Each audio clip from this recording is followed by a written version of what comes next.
कई बार ऐसा होता है कि किसी बिल्डिंग में आग लग जाती है और आप उसके पीछे का रीज़न ढूंढने जाओ तो आपको पता चलता है कि ये शॉर्ट सर्किट की वजह से हुआ है। या कभी आप कोई गांव के इलाके में जाओ तो वहाँ पर ओवरलोडिंग की वजह से कई बार बिजली कट जाती है। अब ये शॉर्ट सर्किट क्या होता है, ओवरलोडिंग क्या होता है और ये फ्यूज़ कैसे वर्क करता है, अगर इन तीनों क्वेश्चंस का आंसर आपको नहीं मालूम तो ये वीडियो आप ही के लिए। इस वीडियो में हम इन तीनों क्वेश्चंस के आंसर को बहुत ही अच्छी तरीके से समझेंगे। So why wait, let's start.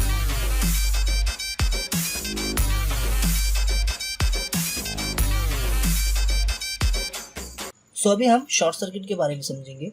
तो आपको तो पता ही होगा कि वायर बेसिकली 3 टाइप्स के होते हैं। सबसे पहला होता है live wire, second one is neutral wire and third one is earth wire. So अगर मैं इनकी कलर्स की बात करूं तो जो लाइव वायर होता है उसका कलर ब्राउन होता है, वो जो वायर होता है उसकी कोटिंग ब्राउन कलर से होती है, और जो न्यूट्रल वायर है उसकी कोटिंग ब्लू कलर से होती है। और अर्थ वायर की अगर बात करूँ तो उसकी जो कोटिंग होती है वो या तो येलो या तो ग्रीन कलर से की जाती है। ना अब इनके वर्किंग के बारे में तो हम किसी और वीडियो में बात करेंगे। फिलहाल मैं आपको जो शॉर्ट में बता देता हूँ कि जो लाइव और न्यूट्रल वायर होता है ना, इनके बीच में जो पोटेंशियल डिफरेंस होता है वो कुछ अराउंड इंडिया में 220 वोल्ट का होता है। ना ये अर्थिंग वायर जो है ये ग्राउंड से कनेक्ट होती है, इसके बारे में हम किसी और वीडियो में बात करेंगे। ओके, सो नाउ हम बात करते हैं डायरेक्टली शॉर्ट सर्किट के बारे में। सो यहाँ पे आप देख सकते हैं कि यहाँ पे जो ब्राउन कोटिंग से जो वायर गई हुई है ये तो आप समझ ही गए होंगे लाइव वायर है, और यहाँ पे ये जो ब्लू कोटिंग से गई हुई वायर है इसे हम कहेंगे न्यूट्रल वायर। नाउ अगर मैं इन दोनों के बीच में पोटेंशियल डिफरेंस की बात करूँ so yes you are correct, इनके बीच में पोटेंशियल डिफरेंस 220 वोल्ट का होता है। नाउ लाइव वायर से करंट किसी भी डिवाइस में, या फिर जैसे कि यहाँ पे जो डिवाइस है यहाँ पे बल्ब है, सो लाइव वायर से जो करंट है वो बल्ब में जाता है एंड फिर दूसरे एंड से यहाँ पे क्या हो जाता है, न्यूट्रल से करंट बाहर चले जाता है। ठीक है, सो मैं ये बोल सकता हूँ कि लाइव वायर हमारा पॉजिटिव है और जो न्यूट्रल वायर है ये हमारा नेगेटिव टर्मिनल है। नाउ सो यहाँ पे आप जो वायर देख रहे हैं जो कि करंट कैरी कर रहा है, इस वायर की रेसिस्टेंस की अगर मैं बात करूँ सो इसकी रेसिस्टेंस बहुत ही ज़्यादा कम होती है। इवन मैं ये बोल सकता हूँ कि इसकी जो रेसिस्टेंस है वो ना के बराबर होती है। सो यहाँ पे जो रेसिस्टेंस है इन वायर्स के बीच में वो रेसिस्टेंस बहुत ही ज़्यादा कम है। और ये जो बल्ब आपको दिख रहा है ये बल्ब करंट को बहुत ही अच्छा खासा रेसिस्टेंस प्रोवाइड करने वाला है, जिसकी वजह से ये बल्ब ग्लो होने वाला है। नाउ होता क्या है शॉर्ट सर्किट के केस में कि ये जो आप देख रहे हैं ना, जो इंसुलेशन है यहाँ पे ब्राउन कलर की लाइव वायर के ऊपर और न्यूट्रल वायर के ऊपर ब्लू कलर की, वो इंसुलेशन ना किसी भी रीज़न की वजह से ख़राब हो जाती है, यानी कि निकल जाती है। वो किसी भी रीज़न की वजह से वो जो इंसुलेशन है वो टूट जाता है, वो निकल जाता है, और जो वायर है वो पहले जैसा हो जाता है, एकदम ओपन हो जाता है वायर। देखिए मैं आपको दिखाता हूँ कैसे। सो जैसा कि आप देख पा रहे हैं यहाँ पे इंसुलेशन निकल जाते हैं किसी भी रीज़न से, और जो वायर है ये देखिए कैसे ओपन हो चुका है। नाउ अगर मैं आपको बोलूँ कि जो वायर है, अब ये वायर कभी भी किसी भी रीज़न से एक दूसरे से टच हो जाए तो देखिए ना, वायर तो ओपन है ना, सो एक दूसरे से टच हो सकती है, पॉसिबल है ये चीज़, यस पॉसिबल है। तो क्या हो अगर ये वायर एक दूसरे से कनेक्ट हो जाए, क्या हो अगर ये वायर एक दूसरे से कनेक्ट हो जाए। सो यहाँ पे आप देख रहे हैं कि जो वायर है ये एक दूसरे से कनेक्ट हो चुकी है। नाउ अभी यहाँ पे क्या होने वाला है, यहाँ पे जो करंट यहाँ से फ्लो हो रहा था, नाउ लेट्स से जैसे कि यहाँ पे करंट यहाँ से ऐसे ऐसे फ्लो हो रहा था, करंट जो इस तरफ फ्लो हो रहा था, अब वो करंट जो है वो यहाँ जाने की जगह यहीं से पास हो जाएगा। जो करंट है वो यहाँ पे रिटर्न इस बल्ब की तरफ जाने की जगह करंट यहीं से पास हो जाएगा। ना आप सोचेंगे कि ऐसा क्यों हो रहा है, ठीक है, तो खुद ही सोचिए ना। अब ये करंट है यहाँ पे, ठीक है, अब ये करंट जब यहाँ पर पहुँचेगा तो इसके पास 2 जगह है, या तो ये इस पाथ पे जाए जहाँ पे इसे इस बल्ब से ज़्यादा रेसिस्टेंस मिलेगा, जो रेसिस्टेंस उस करंट को रोकना चाहता है, और वो यहाँ से जाए जहाँ पे उसे कोई भी रेसिस्टेंस नहीं मिल रहा, वो एकदम आसानी से चला जाएगा। सो आपको क्या लगता है करंट कहाँ जाएगा? यस, करंट इस रास्ते से चला जाएगा। तो इससे होगा क्या, इससे होगा ये कि यहाँ पे इस बल्ब के पास कोई भी करंट नहीं जाएगा।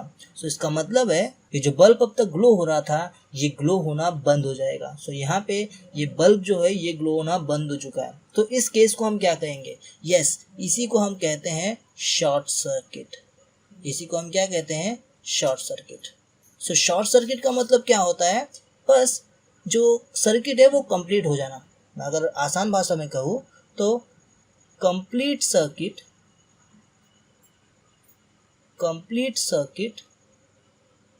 With no resistance.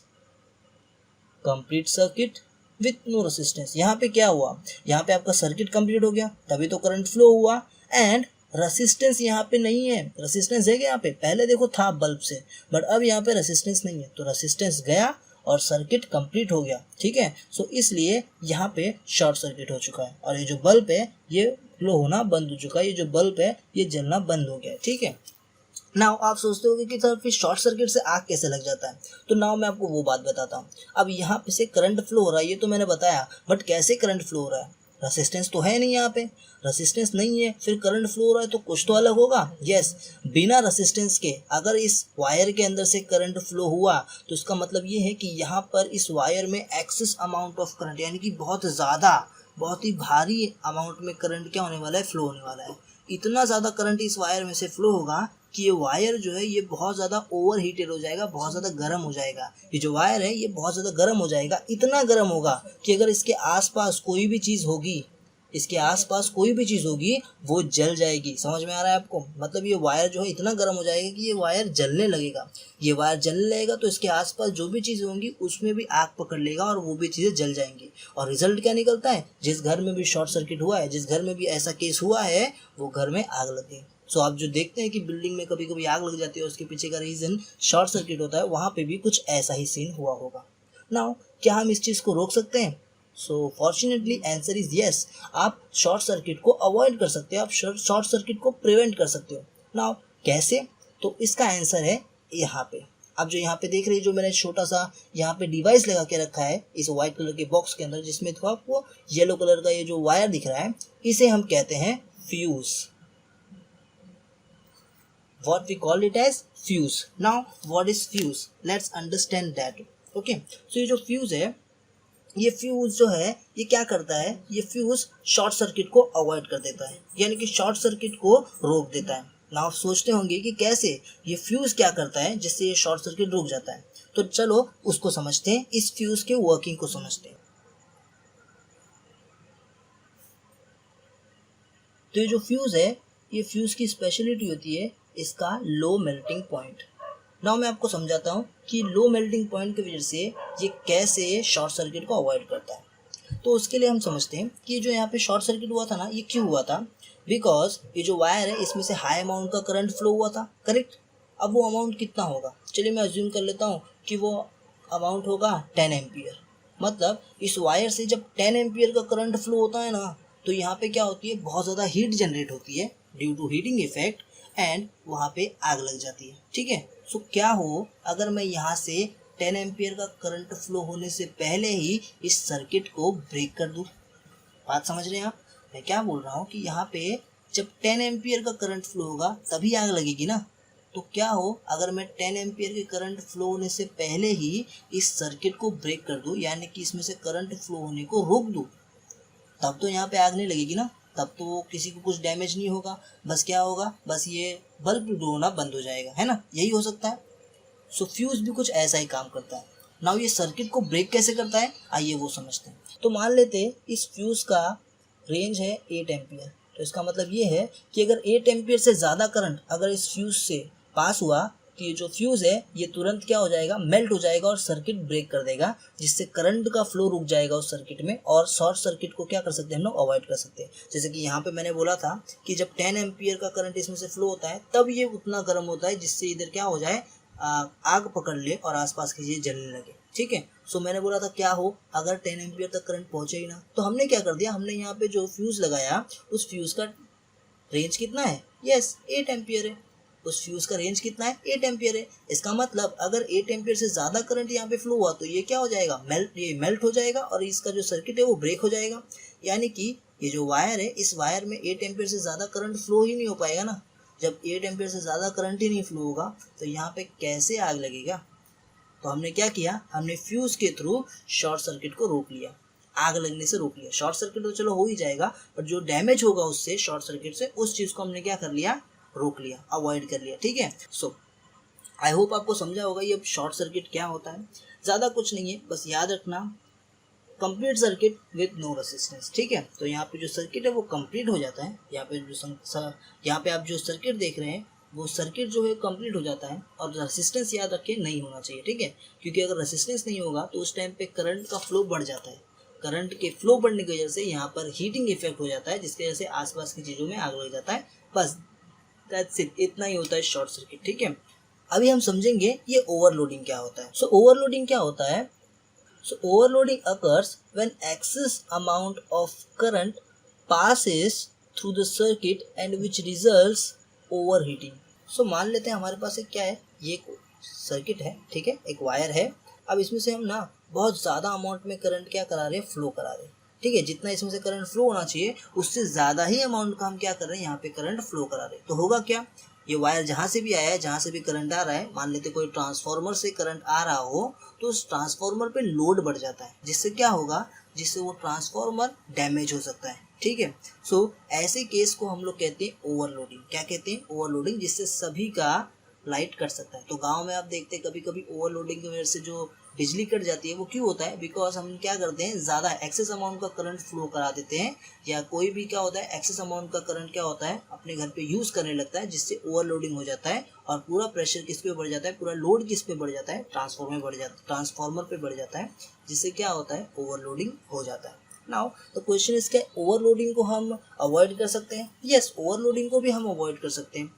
पहले ये समझते हैं कि ओवरलोडिंग होता क्यों है, ठीक है, फिर हम इसे अवॉइड करने के बारे में बात करते हैं। सो ओवरलोडिंग होता है दो कारण की वजह से। सबसे पहला तो आपको मालूम ही होगा, अभी अभी आपने पढ़ा है, that is short circuit. Short circuit की वजह से ओवरलोडिंग होता है। जब लाइव वायर और न्यूट्रल वायर दोनों एक दूसरे से अटैच हो जाते हैं, ज्वाइन हो जाते हैं, तो क्या होता है, बहुत ज़्यादा अमाउंट में करंट फ्लो होता है, एक्सेस अमाउंट में करंट फ्लो होता है ना। तो वहाँ पे भी क्या होता है, ओवरलोड हो जाता है। कौन, ट्रांसफार्मर या जहाँ से भी करंट आ रहा है, ठीक है, क्योंकि रेसिस्टेंस नहीं है ना वहाँ पे। ओके, हमने पढ़ा है उस बारे में। सो एक तो शॉर्ट सर्किट है जिस वजह से ओवरलोडिंग होता है, एंड दूसरा केस है कि हम कभी कभी ना एक ही वायर से बहुत ज़्यादा क्या कर लेते हैं, अप्लायंसेस को कनेक्ट कर देते हैं, यानी एक साथ हम ज़्यादा अप्लायंसेस को क्या करने लगते हैं, यूज़ करने लगते हैं। तो इससे क्या होता है, एक ही सर्किट से, एक ही वायर से बहुत ज़्यादा करंट क्या होने लगता है, फ्लो होने लगता है। तो जिससे क्या होता है, जिससे फिर से ट्रांसफार्मर पे लोड बढ़ता है और वहाँ पे क्या हो जाता है, ओवरलोडिंग हो जाता है। तो हम इसे रोक कैसे सकते हैं? अब शॉर्ट सर्किट को कैसे रोकना है ये तो आपने समझ लिया, फ्यूज़ का यूज़ करके। अब ये जो हम लोड बढ़ा रहे हैं, ये जो हम एक साथ सारे अप्लायंसेस को ज्वाइन कर रहे हैं, इससे हम कैसे ओवरकम कर सकते हैं? सिंपली ज़्यादा अप्लायंसेस को एक साथ यूज़ करना बंद कर दें, ठीक है। जब जिस चीज़ की ज़रूरत हो बस उसी को हम यूज़ करें, एक साथ सारे घर के अप्लायंसेस यूज़ ना करें, साइमल्टेनियसली सबका यूज़ ना करें, ठीक है। सो अगर हम ऐसा करते हैं तो हम ओवरलोडिंग से क्या हो सकते हैं, बच सकते हैं। तो दैट्स ऑल अबाउट ओवरलोडिंग। कोई बड़ा कंसेप्ट नहीं था, इजी वे में हम लोग समझ सकते हैं ओवरलोडिंग क्या होता है। जब किसी सर्किट से एक्सेस अमाउंट का करंट, बहुत ज़्यादा अमाउंट का करंट फ्लो होने लगता है, जिससे ओवर हीटिंग होने लगे, जिससे क्या हो, वायर जो है वो बहुत ज़्यादा गर्म होने लगे, उसी को हम कहते हैं ओवरलोडिंग। सो आई होप आपको समझा होगा।